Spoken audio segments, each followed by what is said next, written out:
Bueno, Dios les bendiga, estudiantes del curso de profetas de Israel. Hoy vamos al capítulo 11. Vamos a ver los profetas que ministraron en los reinados de David, Salomón y Jeroboam.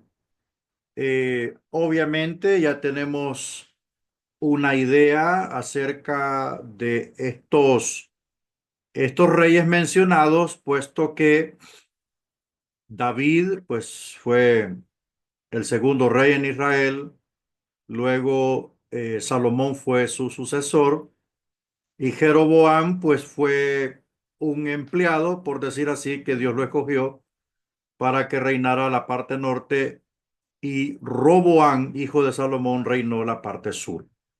Entonces, pero vamos a ver estos profetas y vamos a ver estos profetas que pueden decirse que son profetas anónimos. Los reinados de David, Salomón y Jeroboam. De este tiempo se nombran muchos más profetas que del tiempo de los jueces, como también es diferente el énfasis en los mensajes de estos. En este capítulo nos limitaremos a estudiar los profetas que ejercieron su ministerio durante los días de David, Salomón y Jeroboam, cubriendo así un periodo de 90 años, del año 1000 al 910 antes de Cristo aproximadamente. Como ya hemos estudiado, la nueva monarquía no tuvo un buen comienzo bajo su primer rey, el rey Saúl. El primer problema que hubo que afrontar fue la unificación de las 12 tribus. Esto no era una tarea fácil y Saúl nunca llegó realmente a llevarla a cabo. Saúl pareció haber hecho un buen trabajo al principio, pero luego desobedeció al Señor y el espíritu lo abandonó. Bueno, aquí hay una serie de elementos importantes. El primer elemento que podemos mencionar es que estos profetas podemos decir que son de bajo perfil. Fueron usados para entregar mensajes positivos o negativos a los reyes de Israel, ¿verdad? Y no se pueden, no son contados como los profetas escritores que dejaron sus escritos, y estos escritos fueron tomados, fueron elegidos como inspirados dentro del canon del Antiguo Testamento. Entonces, podríamos decir que son profetas de bajo perfil, pero que desempeñaron una obra importante en el diario cotidiano de Israel. Em, Segundo elemento, recuerde que la monarquía comienza después de un periodo de jueces. Como podrá ver usted, el trato de Dios con Israel, primero inició el Señor con Abraham, luego Dios trató con los descendientes de Abraham, estos son sus hijos, los patriarcas.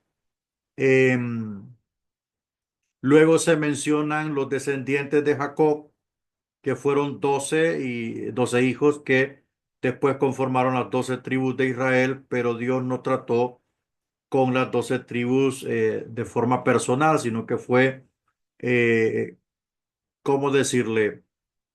Casi seleccionado. Tuvo énfasis el Señor con la tribu de Judá, fue enfático con la tribu de Leví, pues de ahí sacó su sacerdocio y no más, ¿verdad? Pero luego, después de ese periodo tribal, viene un tiempo en donde Moisés, pues, desarrolló su trabajo, luego quedó Josué, y el sistema de gobierno israelita en su conformación política era tribal, 12 tribus. Su gobierno era teocrático, pero con el paso del tiempo y después de la conquista, que no se terminó como debía de ser, viene un tiempo de jueces a la muerte de Josué. Y este tiempo de jueces ya son directamente hombres enviados por Dios o seleccionados por Dios, hombres y mujeres, para que la condición espiritual de Israel no cayera completamente en el abismo. Entonces Dios se le levantó jueces para que se mantuviese el pueblo, eh, y luego de los jueces, pues el Señor comienza un periodo de monarquía. Que conste que Dios no escogió la monarquía, fueron los hombres, fueron el mismo pueblo de Israel. Y ahí nos encontramos con la historia de Saúl, que parece que comenzó bien, pero fue cayendo. Fue cayendo, ¿por qué? Pues primero, Saúl no estaba preparado para ser rey. Y segundo, Dios le demostró a Israel que si la monarquía iba a llegar, iba a ser por selección de Dios. Dios iba a seleccionar un verdadero rey, como lo demostró con la administración de David. Y luego, pues, Salomón se levantó y fue un excelente rey los primeros 20 años. Los segundos 20 años de su administración fue un desastre. Bueno, vamos avanzando porque estas diapositivas contienen mucha información y queremos ser precisos. Seguimos viendo los reinados de Salomón. Voy a pedir a los alumnos que cuando ingresen me apaguen los micrófonos. Me dejan los micrófonos abiertos y me interrumpe el audio. Entonces, eh, esta, esta información que usted tiene ahí en sus diapositivas, no sé si las imprimió o las tiene en digital. Usted puede seguir ahí la lectura. Más allá, las relaciones de Saúl con el personal religioso de su tiempo no eran amistosas. En un momento de su vida, Saúl mandó a matar 85 sacerdotes. Samuel era el profeta en turno. Tuvo que decirle 2 veces que había sido rechazado de continuar gobernando. Eso está en primer libro de Samuel, capítulo 13, verso 13 al 14. O sea, Dios desechó a Saúl por la incompatibilidad que él tenía con las órdenes de Dios. Él no podía seguir las instrucciones del Señor, siempre hacía lo que él decía, y eso le sirvió suficiente para ser rechazado. Ahora usted puede decir, ¿por qué Dios no le dio oportunidad a Saúl de reivindicarse? El problema es que nadie más que Dios conoce el corazón de los hombres, y él sabe perfectamente bien quién le obedecerá y quién no. Otro elemento importante es que en la posición de Saúl no era cualquier persona, era el rey. Y eso nos indica a nosotros que entre más elevada sea nuestra posición, más grande será la demanda. Escrito está, al que mucho se le da, mucho se le demanda. Por lo tanto, Dios no iba a esperar 2 veces a Saúl, porque quien necesitaba a Dios era Saúl y no Saúl a Dios. El gobierno de David aparece en fuerte contraste con el de Saúl. David asumió el mando cuando el reino estaba dividido y los filisteos dominaban. La división o la convulsión social del periodo de jueces, que no terminó tan bien, este espacio fue aprovechado por los filisteos, que fueron los enemigos eternos de Israel, igual con los amalecitas. Entonces, los filisteos tenían dominio, controlaban algunos territorios de Israel, y esto fue lo que combatió David. Si usted ve la historia, David no solo mató a Goliat, sino que cuando fue rey, aplastó a los filisteos. Podemos decir que la biografía de David marca una historia de admirables éxitos. Al principio, David solo reinó en la tribu de Judá, pero a los 7 años de su reinado vinieron a él las tribus del norte para que fuese rey sobre ellos. O sea que David trajo la unificación final de las 12 tribus y todo el país fue unificado. La primera tarea que tenía entonces frente por delante era así derrotar a los filisteos, lo cual llevó a cabo en dos cortas batallas. Yo lo Eso hice está tipo en acá. segundo de Samuel, capítulo 5, verso 18 al 25. Por factores de tiempo y de mucho contenido, yo le sugiero que usted lea esta cita bíblica en su casa.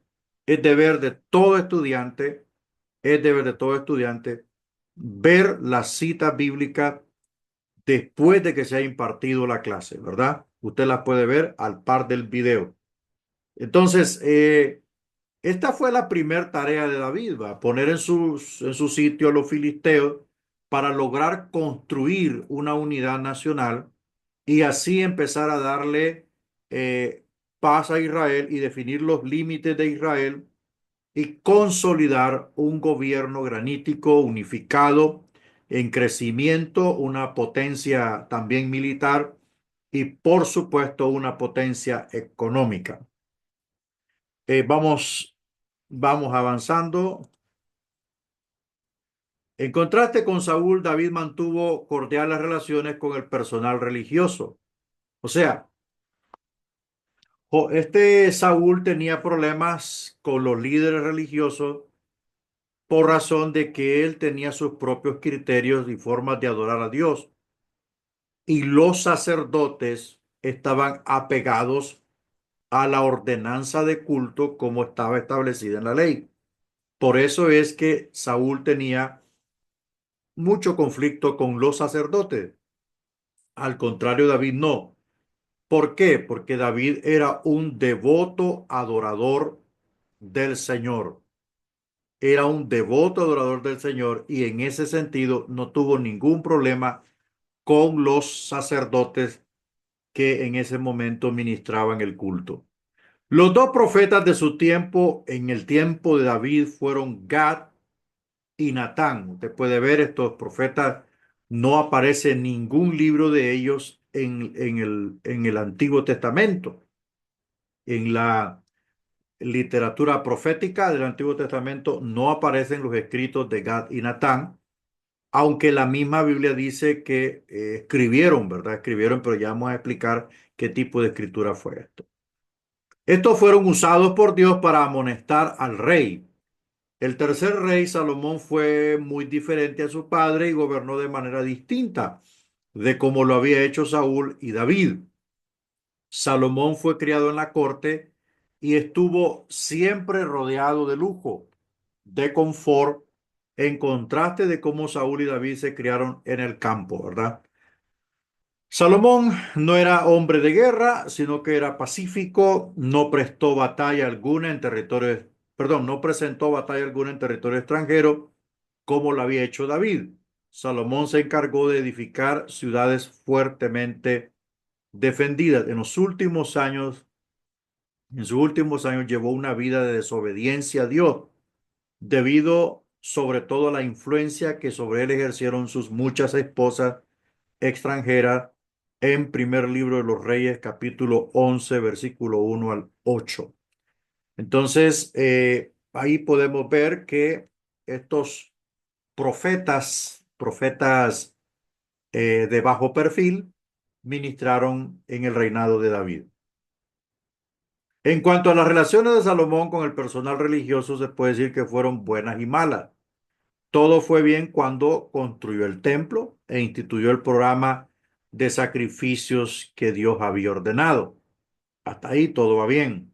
Salomón mismo presidió la ceremonia y la dedicación del templo, pronunciando una hermosa oración y un espléndido mensaje de admonición al pueblo. El profeta en turno en ese momento era Ahías, quien al final de la vida de Salomón anunció a un joven trabajador del rey llamado Jeroboam que llegaría a ser el rey de una parte del reino, ¿verdad? En este caso, Jeroboam fue rey de 10 tribus. En efecto, Jeroboam llegó a ser a su debido tiempo el rey del nuevo reino septentrional, o sea, la parte norte de Israel. El hijo y sucesor de Salomón, Roboam, llegó a reinar solo la parte sur, o sea, Judá, posteriormente a la cesión de las 10 tribus. Entonces aquí empezamos a ver a otro profeta de bajo perfil, Ahías o profetas anónimos, ¿verdad? Vamos ahora a ver a Gad, ya un poquito más específicamente. La obra de este profeta dice que vivió durante el tiempo de Saúl y de David, o sea que ministró en tiempo de estos dos reyes. Se le nombra por primera vez cuando habló con David, quien estaba entonces huyendo de Saúl en primer libro de Samuel, capítulo 22, versículo 5. En el primer libro de Crónicas 21:9 se llama a Gad como el vidente de David, lo que sugiere que su cometido era asistir al rey David. Al llamar a Gad en este importante contexto de vidente, no profeta, o sea, vamos a empezar a conocer esta terminología.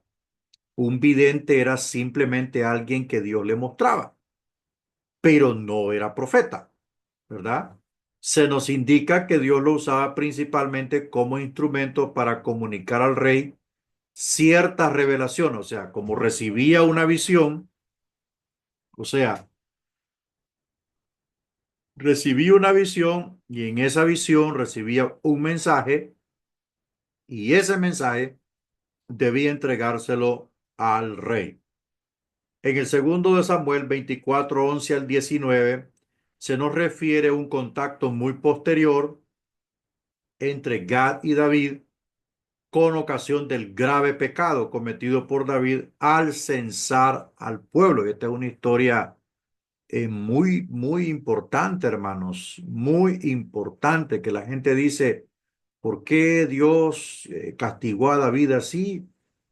¿Cuál era el pecado de censar al pueblo? O sea, censar era eh, enumerar cuántas personas de batalla tenía. Entonces, el problema es que como Dios conoce el corazón de la gente mejor que nadie, detectó que el censo de David tenía una intención y era de conocer en qué número de soldados descansaba el poder de su ejército. Y el poder del ejército de David no descansaba en el número, descansaba en el brazo de Jehová.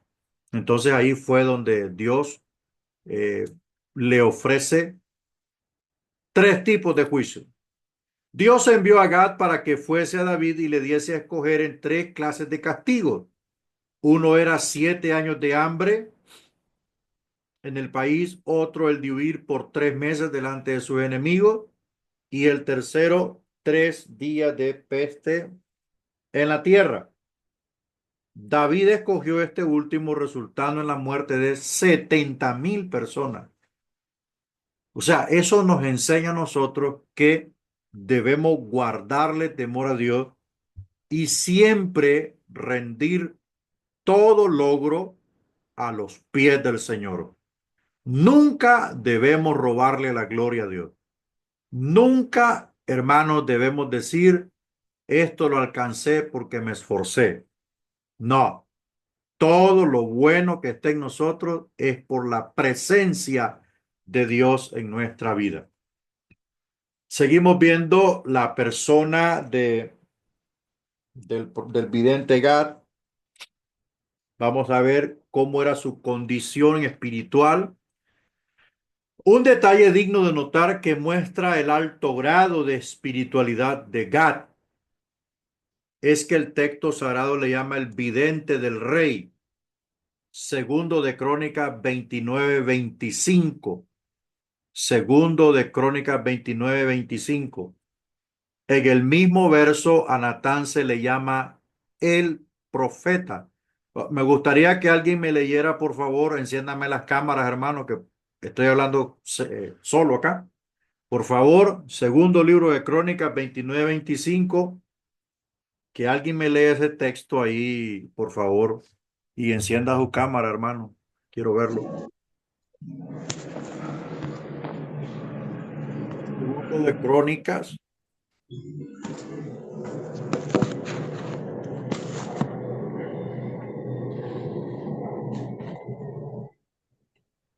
29.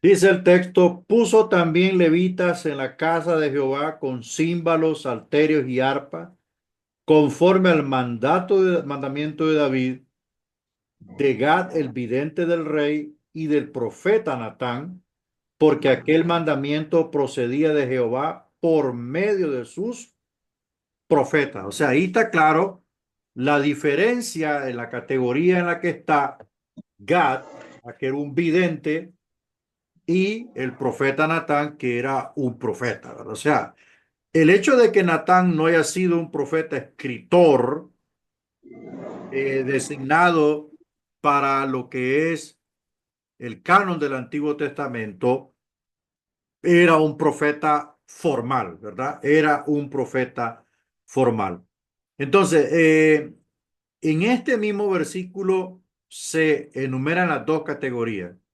Una persona que era un vidente, que por decir así, podemos decir que alguien que ese varón era espontáneo, ¿verdad? No todo el tiempo estaba viendo cosas como los profetas de hoy, ¿va? Que no pueden pararse en un púlpito si no están viendo un relajo de cosas. Ese era espontáneo. Era en el momento en que Dios necesitaba comunicar algo al rey. Utilizaba al vidente. Mientras que el profeta era un ministerio 24/7. Era un ministerio permanente. Natán era usado permanentemente y, por supuesto, desarrollaba una tarea más completa que la de un vidente. Bueno, veamos ahora su respetabilidad y don de mando. Gad habló en tono de fuerte autoridad cuando se presentó ante David o presentó ante David los tres castigos que debía escoger. Su valentía, así también Gad mostró gran valentía al intimidar al rey David a que regresara a Judá, como cuando mandó a David escoger los tres castigos. Y su capacidad literaria, o sea, el grado de escritura, Gad escribió un libro llamado Las Crónicas del Vidente Gad, según lo descrito en Primera de Crónicas o primer libro de las Crónicas 29,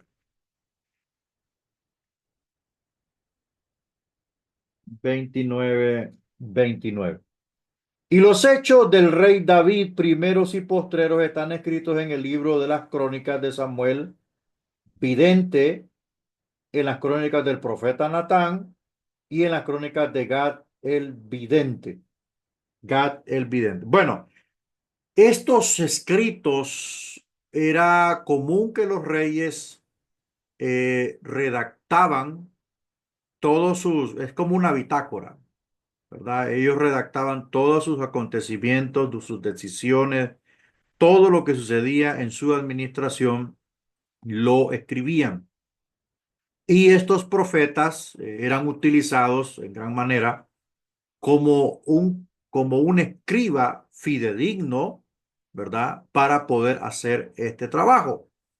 Es posible que argumentos o párrafos o porciones de estos registros antiguos por parte de los profetas fueron utilizados por los profetas escritores para construir su argumento teológico, ¿verdad? Entonces, no se vaya a confundir que estos escritos no es, por ejemplo, primero de Samuel, segundo de Samuel, no, nada de eso.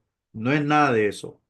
Es posible que, como le dije, porciones de estos escritos personales fuesen tomados para construir estos argumentos o los libros de los profetas en el Antiguo Testamento.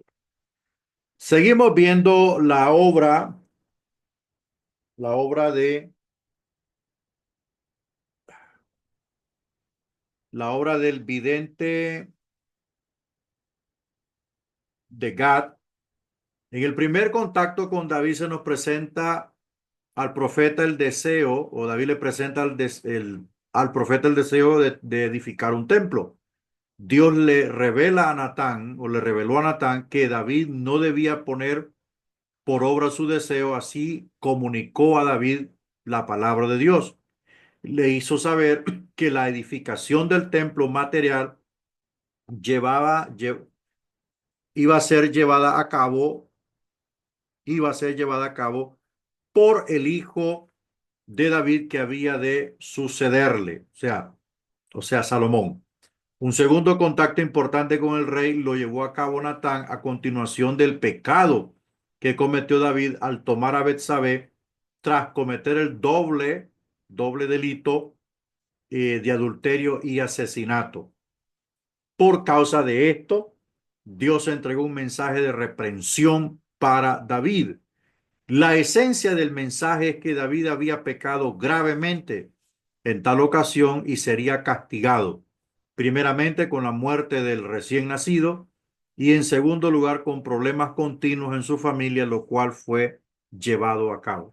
Hay algo importante que debemos tomar en cuenta, que cuando el hombre peca y se arrepiente, Dios lo perdona, pero es inevitable las consecuencias de su pecado, y eso fue lo que aconteció con el rey, que a pesar que se arrepintió, no pudo detener las consecuencias de su pecado porque tuvo serios, grandes problemas en su familia por este asunto.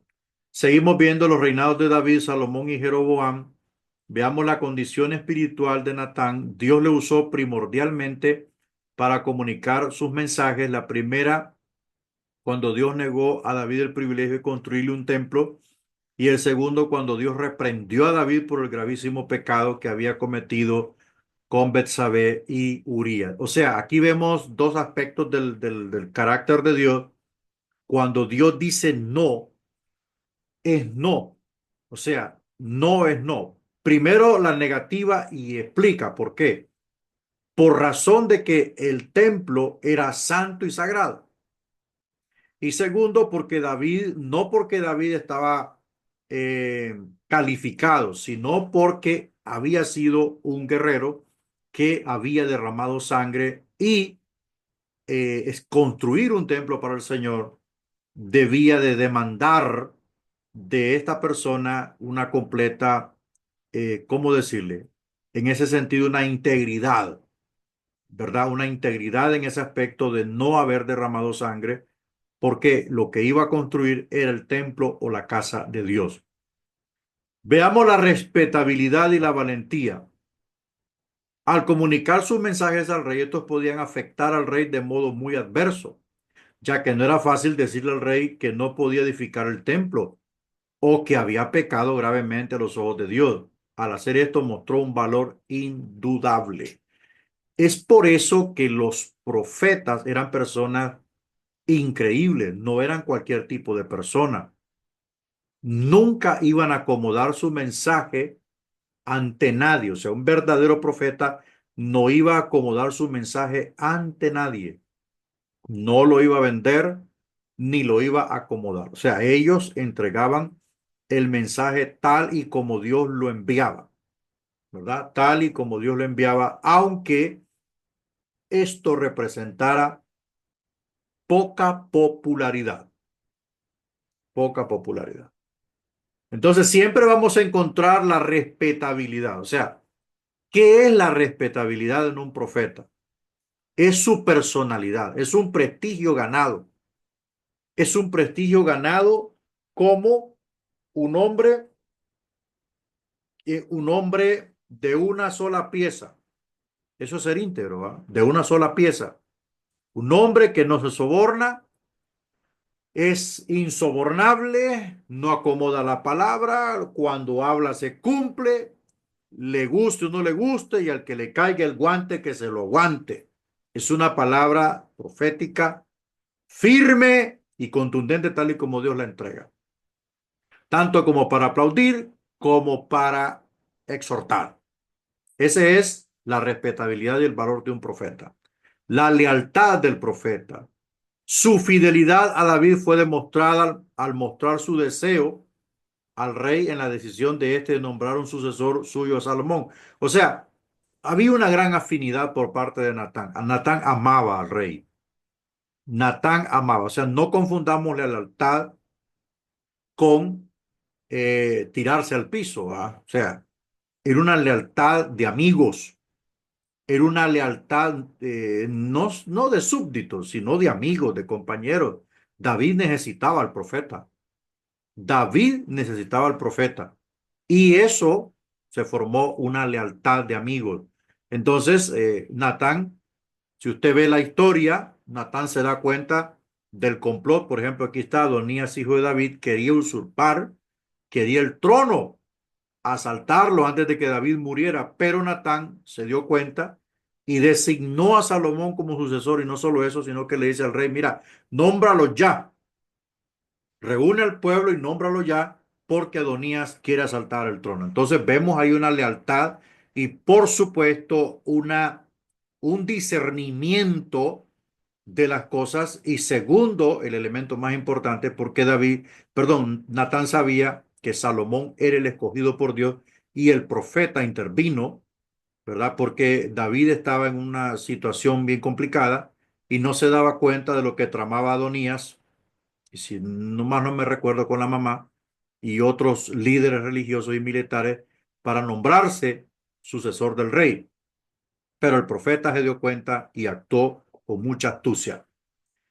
Natán además presentó juicio y discernimiento al ayudar a David a organizar a los levitas y darles instrucciones. O sea, este profeta era completo, hermano. Esto es una belleza estudiar la historia de este profeta, porque nos deja grandes enseñanzas en todos los sentidos, en todos los aspectos, no solamente en el aspecto ministerial, espiritual, sino un hombre íntegro, un hombre leal, una persona cabal, una persona completa en este sentido. ¿Ah? O sea, tenía mucha capacidad de organización, de liderazgo, de orientador, de mentor, ¿verdad? Este Natán era un completo siervo. Su capacidad literaria, según lo descrito en Primero de Crónicas 29:29, Natán como Gad escribieron sus crónicas y fueron llamadas crónicas del profeta Natán, que ya dijimos que son registros antiguos o registros personales de los profetas, ¿verdad? Todo lo que hicieron como un respaldo escribal, ¿verdad? Para que las generaciones futuras se dieran cuenta de las acciones de Dios a través de los profetas. Bueno, seguimos viendo aquí la obra, ¿verdad? La obra del profeta. Aunque se le describe en contacto con Jeroboam, el primer rey del norte, hay indicios que también ejerció su ministerio durante gran parte del reinado de Salomón. Esto es Ahías, ¿verdad? Creo que aquí hay un desfase. El primer contacto de Ahías con Jeroboam ocurrió en el reinado de Salomón, cuando le dio al joven que habría de reinar sobre 10, le dijo al joven que habría de reinar sobre 10 de las 12 tribus de Israel. Ahí está el texto, que creo que es cuando le da la capa y aquel la rompe en pedazos y le da 10 pedazos a Jeroboam. El profeta le explicó también la razón de esta división del reino, y esta era porque el pueblo había empezado a adorar los dioses de Sidón, Moab y Amón. O sea, ante el descarrío del rey, el pueblo también se descarrió. Eso no lo podemos, ese es un efecto que no se puede evitar. Se descarría el líder, se descarrían las ovejas. El segundo episodio en que intervino Ahías estuvo relacionado con el mensaje de rechazo que comunicó a Jeroboam hacia el final de su reinado, ¿verdad? Eso está en Primero de Reyes, capítulo 14, verso 2 al 18. Este mensaje tenía que ver con la predicción de la muerte de Abías, hijo de Jeroboam, por causa de su maldad y cómo Dios levantaría un rey que habría de destruir la dinastía de Jeroboam. Bueno, en mi opinión personal, para mí Jeroboam es el hombre más tarado del planeta Tierra. ¿Por qué? Primero, no tiene nada que ver con los reyes. Segundo, se le da una oportunidad de ser un líder. Se constituye como rey. ¿Y qué fue lo que hizo? Obstruirle al pueblo el acceso a venir a adorar a Jerusalén, a la parte sur. Tuvo miedo de que sus súbditos se quedaran en la parte sur y empezó a construirle altares, a ponerle ídolos, hizo una nueva línea, constituyó una nueva línea de sacerdotes, metió otro culto, una paralela al culto del Señor, y el Jeroboam se fue por el precipicio. Tuvo la oportunidad de ser un hombre histórico en en la historia de Israel. Pero no lo aprovechó. No lo aprovechó. Yo pienso, hermanos, que el liderazgo es para construir, no para destruir. El liderazgo es para guiar, no para descarriar. El liderazgo es para sumar, no para restar ni para dividir. Peor dividir. Peor dividir, ¿verdad? Es para sumar o multiplicar.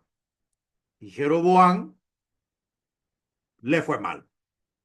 Le fue mal, ¿verdad? Porque su cerebro no le ayudó. La condición espiritual del profeta Ahías, el alto nivel espiritual de Ahías, se echa de ver por la importancia de los mensajes que Dios le encomendó, el rechazo de la dinastía de Salomón y la elección de Jeroboam como rey en el reino del norte. Eso puede medir el nivel de espiritualidad que este hombre tenía. ¿Cómo se puede obtener un nivel de espiritualidad? Uno, caminando con Dios. Dos, con el paso del tiempo. Eso no se alcanza de la noche a la mañana. Bueno, la madurez espiritual no se alcanza ayunando 100 días, hermano. Eso es con el paso del tiempo. Número tres, aprendiendo a despojarnos, avanzando en la santidad. Porque hay gente que crece en ayuno, pero no crece en santidad, hermano. No crecen en santidad. No crecen en santidad. No se congregan. No se despojan, no renuncian. Entonces, el nivel de espiritualidad se estanca.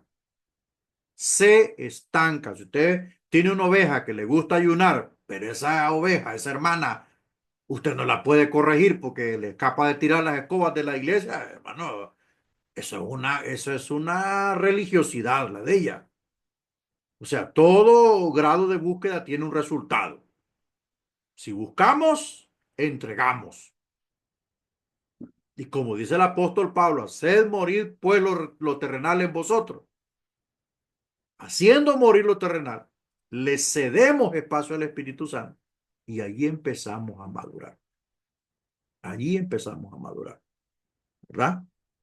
Y otro aspecto en donde nosotros estamos madurando espiritualmente es cuando sabemos controlar nuestras emociones, cuando sabemos tomar decisiones correctas, ¿verdad? Bueno, su valentía, el valor de este profeta. Este profeta presentó su valentía cuando emitió su primer mensaje. Sabía el descontento que el rey Salomón tendría, lo cual representaba para el profeta una situación peligrosa. Decirle algo al rey que iba en contra de sus propósitos podría terminar en muerte. y estos hombres no le tuvieron miedo. Es todo lo contrario a los profetas de hoy.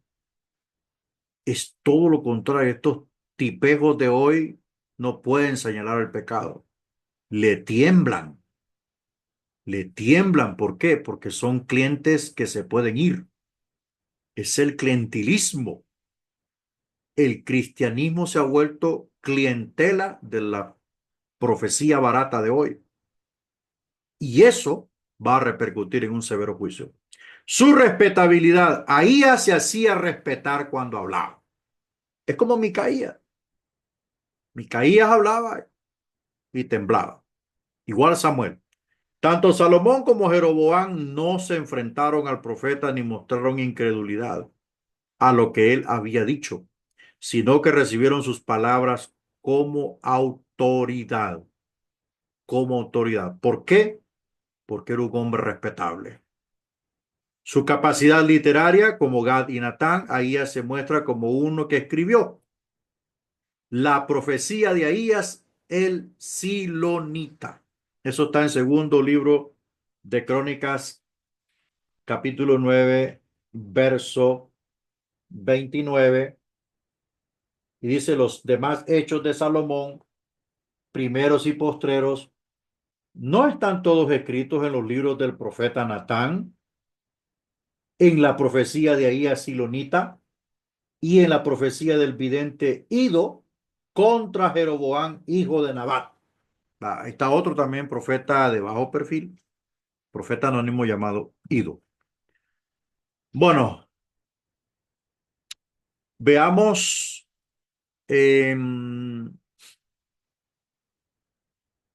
La obra de este profeta, varón de Dios, fue enviado desde Judá hacia el norte a Betel, donde Jeroboam había erigido un falso altar. El rey mismo se hallaba ahí cuando este profeta se presentó, el cual no cayó por la presencia del rey, sino que clamó su mensaje contra el altar. Vamos a ver primer libro de Reyes 13:2.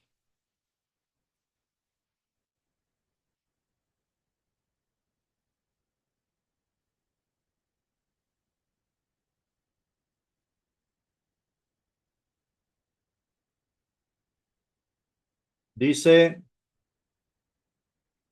aquel clamó contra el altar por, vamos a ver versículo 1. He aquí que un varón de Dios por palabra de Jehová vino de Judá a Betel. No se menciona el nombre. Y estando Jeroboam junto al altar para quemar incienso, aquel clamó contra el altar por palabra de Jehová y dijo: altar, altar, así ha dicho Jehová, he aquí que a la casa de David nacerá un hijo llamado Josías, el cual sacrificará sobre ti a los sacerdotes de los lugares altos que queman sobre ti incienso, y sobre ti quemarán huesos de hombres. Aquel mismo día dio una señal diciendo: esta es la señal de que Jehová ha hablado. He aquí que el altar se quebrará y la ceniza que sobre él está se derramará. Cuando el rey Jeroboam oyó la palabra del varón de Dios que había clamado contra el altar de Betel, extendió su mano desde el altar y dijo: prendedle. Mas la mano, mas la mano que había extendido contra él se le secó y no la pudo enderezar, y el altar se rompió. O sea, ese es respaldo de Dios. Es respaldo de Dios. Mientras este profeta pro- protesta contra la falsa idolatría, contra la falsa religión, los de hoy la aplauden, la fomentan y la cultivan porque es ganancia personal. Yo llamo a los siervos de Dios que están frente a una obra, no le entreguen el púlpito a cualquiera. No le entreguen el púlpito a cualquiera. Hagan como hacen los pastores del concilio en Estados Unidos. Investigan. Dicen: dame tu nombre de tu pastor, porque llega mucho evangelista. O investigan quién es para no cometer un error. No cometer un error. Bueno, entonces vemos ahí que el, rey extendió la mano y se le secó el brazo. Bueno, un viejo profeta de Betel, vamos a ver si hay algún otro elemento. Eh, Hasta este momento, este profeta había actuado con sabiduría, pero luego sobrevino un cambio sobre él. Un viejo profeta de Betel se encontró con este varón de Dios y le dijo que también él era profeta, verso 18, y que Dios le había ordenado salirle al encuentro para que volviese a casa del viejo profeta, donde comería pan y bebería agua. El joven varón de Dios, desobedeciendo la orden de Dios, regresó con el viejo profeta a Betel. Cuando ambos estaban a la mesa, el viejo profeta reprendió al joven por volverse y le predijo que había de morir a su regreso. En el versículo 22, versículo 22, sí. Sino que volviste y comiste pan y bebiste agua en el lugar donde Jehová te había dicho que no comieses pan ni bebieses agua, no entrará tu cuerpo en el sepulcro de tus padres. Cuando había comido pan y bebido el que le había hecho volver le ensilló el asno y yéndose le topó un león en el camino y lo mató. Bueno, es que vuelvo e insisto, al que mucho se le da, mucho se le demanda. Si Dios le dijo no vuelvas, vete por otro camino, no regreses por el camino donde viniste, no lo hagas. Él fue ingenuo, se dejó llevar, le falló el discernimiento, obedeció más al hombre que a Dios. Yo le voy a decir una cosa, Dios no cambia la palabra. Cuando Dios te habla, te habla.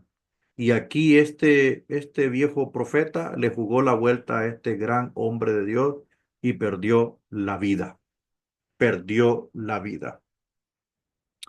Bueno, en su cuestión en la vida espiritual, este profeta mostró ciertos rasgos de madurez al predecir lo que iba a ocurrir. Fue espectacular lo que hizo. Dios lo respaldó enormemente. Insisto, le falló la firmeza, le falló el discernimiento, la firmeza. Ya Dios lo había respaldado en público.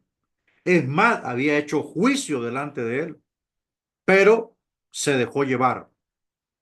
A Elías también le pasó, ¿verdad? Elías mató 400 profetas y al día siguiente una mujer le echó carrera, ¿no? Bueno, ok, vamos al capítulo 12, amados, vamos al capítulo 12, reinado de Roboán. Esto es ya con los reyes del sur, ¿verdad? Estuvimos con los reyes del norte, los profetas de bajo perfil del reino del norte, vamos con los reyes del sur, Roboán, hijo de Salomón, Abiyán, Asa y Baasa, ¿verdad? Son descendientes de Roboán. Ahora vamos a considerar los profetas que cumplieron su misión durante los reinados de 5 reyes, los 4 primeros reyes de Judá y el quinto de Israel. 4 del sur, 1 del norte. Gran parte de este periodo presenció continuas guerras entre los dos reinos divididos. Este periodo comenzó en una atmósfera de conflicto cuando las 10 tribus del norte se separaron del reino.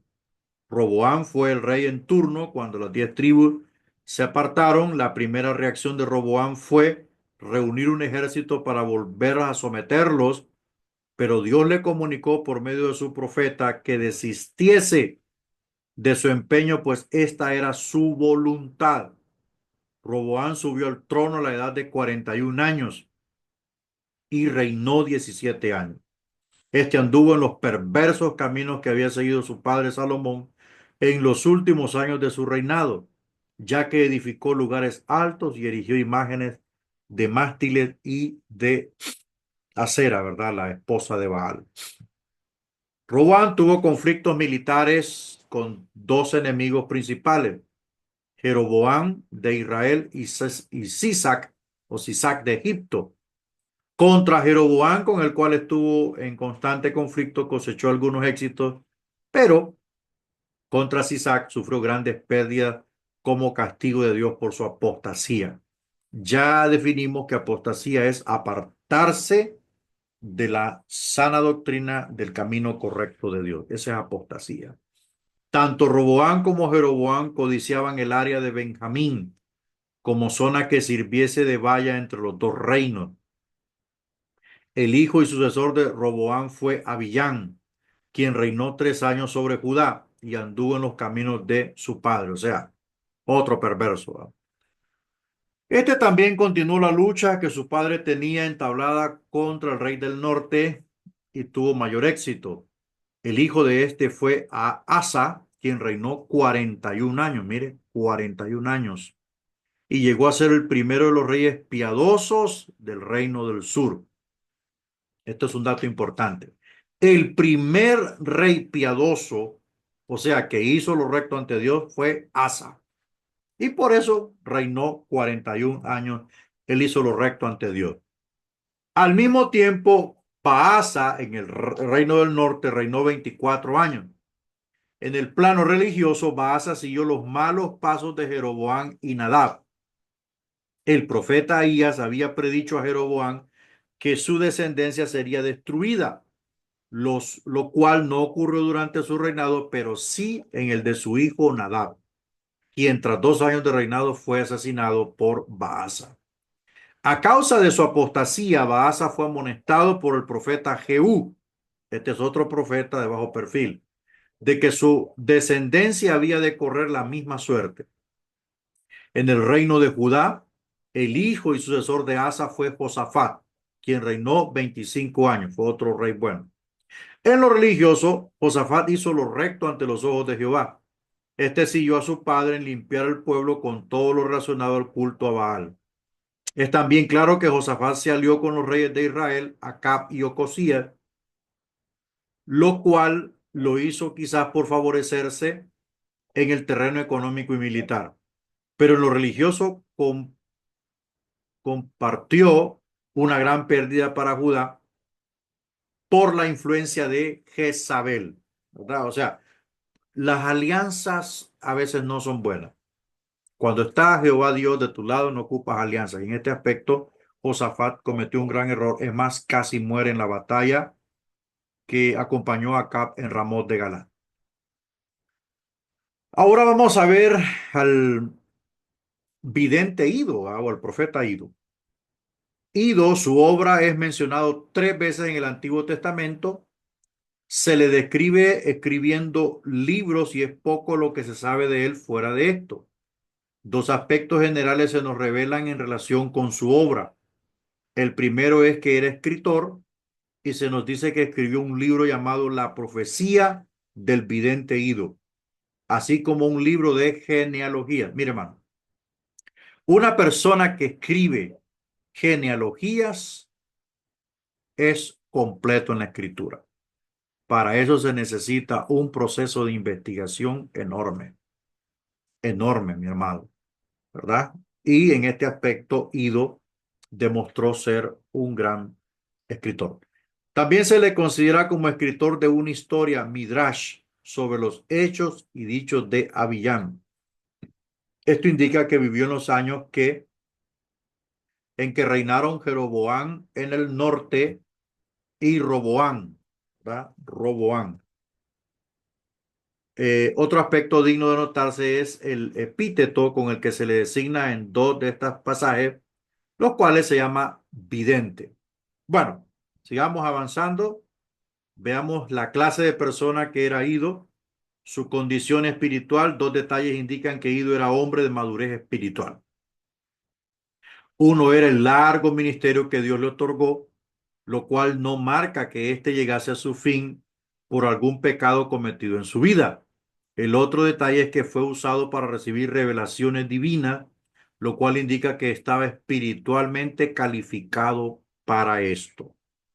Su conocimiento se nos muestra que Ido permaneció activo en su tiempo, teniendo contactos con personas que podían suministrarle información acerca de los dos reinos y así registrar por escrito la información que recibía.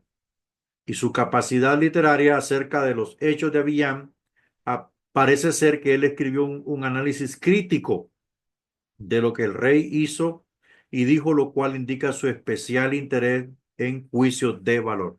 Bueno, el mencionar que fue un crítico es un escritor pulido, ¿verdad? Hacer un análisis crítico es como hacer una crítica de las decisiones que hacía el rey, pero era una crítica no destructiva, sino objetiva, ¿verdad?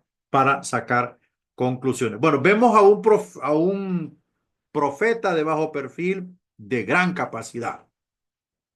Un profeta de bajo perfil de gran capacidad y muy íntegro.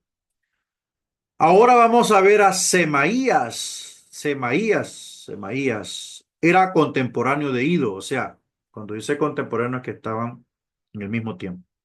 Sus relatos solo tienen que ver con Roboam de Judá, o sea, el rey de Judá, solo con Roboam. El primer relato concierne los primeros años de Roboam, cuando se separaron del reino las 10 tribus, donde Roboam, tras el anuncio de secesión, regresó a Jerusalén para reunir un ejército. Bueno, vamos a seguir viendo. En el segundo relato se sitúa cuando Sisac, rey de Egipto, vino contra Israel. Cuando Roboam se enteró de que Sisac venía, convocó a sus jefes. Semaías entonces se presentó y le comunicó de parte de Dios un desagradable mensaje de cómo Dios los dejaba en manos de Sisac. Segunda de Crónicas 12:5. Ante esto, él como sus jefes se humillaron y diciendo: justo es Jehová. A causa de esta actitud, Dios comunicó a Semaías un nuevo mensaje. Veamos la clase de persona de Semaías, su condición espiritual. Semaías muestra evidencia de haber sido una persona espiritualmente madura. Podemos notar que de entre los muchos profetas que vivían en aquel tiempo, Dios escogió a Semaías para hablarle o comunicar mensajes importantes al rey Roboam. Que conste, hermano, que Roboam era un poquito terco, era un poco obstinado y terco, ¿verdad? Por eso le hizo caso al consejo de los jóvenes y despreció el consejo de los ancianos. Su respetabilidad es digno de notarse el gran respeto que Roboam y sus jefes mostraron hacia Semaías cuando éste le exhortó. Es hasta sorprendente en que Roboam se mostró dispuesto a acceder a la intimidación del profeta. Semaías era hombre que pronunciaba sus mensajes con autoridad. No le temblaba la quijada. Su valentía, el que pronunciara mensajes con autoridad, no disminuye del hecho que necesitaba mucha valentía para darlos. Vamos a ver otro profeta. Mire cuántos profetas anónimos. Mire cuántos profetas van. Azarías. La obra de Azarías fue un profeta durante el reinado de Asa. Podríamos decir que por haber servido en el tiempo de este rey, podrá haber sido más agradable la vida para este profeta. Un único caso del que nos consta que Azarías profetizó fue después de la victoria de Asa sobre Sera. Cuando Sera lanzó su ofensiva contra Judá, Asa buscó la ayuda de Dios y la recibió, pues Dios le otorgó la victoria sobre un ejército mucho más numeroso, 300,000 contra 1,000,000. Estaban aplastados matemáticamente. Eso está en Segunda Crónicas 14. Cuando regresaba del campo de batalla, Azarías salió a su encuentro, el cual le comunicó un mensaje de ánimo, consuelo y amonestación. Veamos quién era Azarías. Es probable que Azarías no fuese un profeta de tiempo completo, o sea, 24/7, ¿verdad? Sino que fuera temporal. Se nos dice que vino del Espíritu de Dios, vino el Espíritu de Dios sobre Azarías, lo cual es una indicación de que éste solo ejercía su función temporalmente o espontáneamente, ¿verdad? Recordemos que los profetas de tiempo completo recibían continuo poder del Espíritu Santo. Eso es un profeta a tiempo completo. Además, debió ser un varón de íntima comunión con Dios, dispuesto para ser usado y dispuesto para aceptar la misión que Dios le encomendaba. O sea, A pesar que era así esporádicamente, era un hombre este, dispuesto. Su respetabilidad. Aunque no fuese un profeta de tiempo completo, es evidente que hablaba con autoridad. Asa se dispuso a poner por obra el consejo que se le había dado. Además, convocó una gran asamblea para ofrecer sacrificios, renovando así el pacto con Dios. Ahora vamos a ver otro profeta, Anani. Su obra, dice, este fue otro profeta que sirvió durante el reinado de Asa. Un único episodio que se nos menciona tiene que ver cuando hubo de reprender al rey. Asa había llevado a cabo una brillante estrategia militar contra el reino del norte, por lo cual se enorgulleció en gran forma. Cuando llegó Ananí, este le dio una punzante reprensión por haber confiado en su propio juicio, lo cual traería más guerra contra él. Según segundo de Crónicas 16. Al oír esta reprensión, Asa ordenó que echaran al profeta en la cárcel. Mire, o sea, algunos les iba bien, otros les iba mal. Vamos a ver qué tipo de persona. Es de notar que el único mensaje del que sabemos, salido de los labios de Anani, está marcado por un énfasis teocéntrico. El error de Asa consistió en depender de su propia estrategia en lugar de confiar en Dios. Cuando hablamos de un énfasis teocéntrico, estamos hablando de que Dios es el centro. Dios no puede quedar a la orilla, Dios no puede quedar fuera. Dios debe de ser el centro. En base a eso, se debe construir todo, planear todo y organizar todo. De lo contrario, se cae. Estaba dispuesto a sufrir. De entre los otros profetas vistos hasta aquí, podemos ver que como resultado de su reprensión, Hanani fue echado a la cárcel, lo que muestra que estuvo dispuesto al sufrimiento. Mire qué tremendo. Estos hombres estaban dispuestos a todo. Ahora vamos a ver otro profeta, Jehú, que también tuvo un papel ponderante, Jehú. Este profeta era hijo de Anani y tuvo contacto con el rey Baasa de Israel y con el rey Josafat de Judá. Mire qué tremendo. El contacto de Jehú con Baasa consistió en una reprensión muy similar a la que su padre había hecho a Asa. La reprensión se debió a la desobediencia de Baasa al seguir en los caminos de Jeroboam y Nadab, caminos perversos. Dios había permitido a Baasa destruir la casa de Jeroboam a causa de su pecado, pero Baasa no se comportó nada mejor que este. O sea, este es otro que tuvo la oportunidad de erigirse como un rey histórico, en hacer lo recto ante Dios, pero se complació en pecado. Fue entonces que Jehú lanzó una severa reprensión diciéndole que Dios barrería la posteridad de Baasa, como había hecho con la de Jeroboam. Posteriormente, Jehú tuvo contacto con Josafat unos 30 años después. Es evidente que Jehú ejerció un ministerio profético durante muchos años. El profeta Jehú. Vamos a la última diapositiva. Baasa había desagradado a Dios con eso y Jehú le salió al encuentro cuando Josafat regresaba para darle un mensaje de Dios. Eso está en segundo de Crónicas. Vamos a ver qué le dijo. Segundo de Crónicas 19, 1 al 2.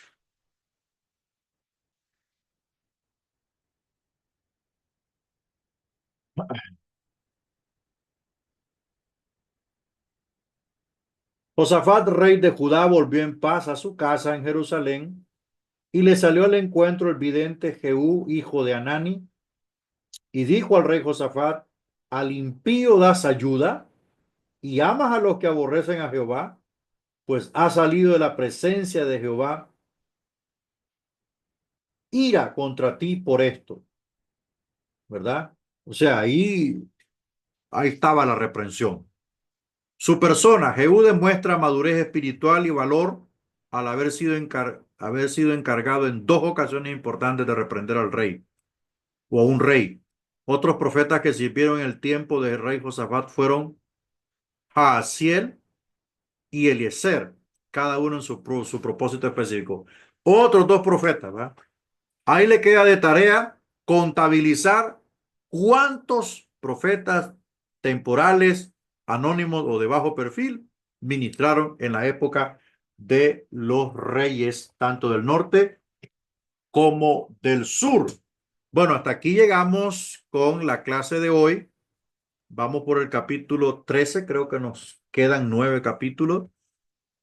Ahí vamos a ir avanzando por el momento, entonces usted vaya haciendo sus cuestionarios, ¿verdad? De lo que hemos ido avanzando y ahí me los van mandando, ¿verdad? Entonces, ¿hay alguna pregunta que usted tenga que hacer antes de cortar la llamada? ¿Alguna pregunta que tenga o todo está claro? ¿Verdad?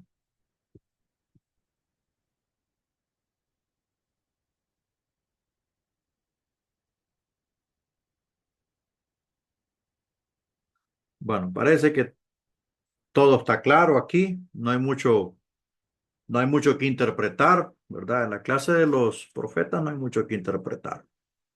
En la clase del Nuevo Testamento tampoco.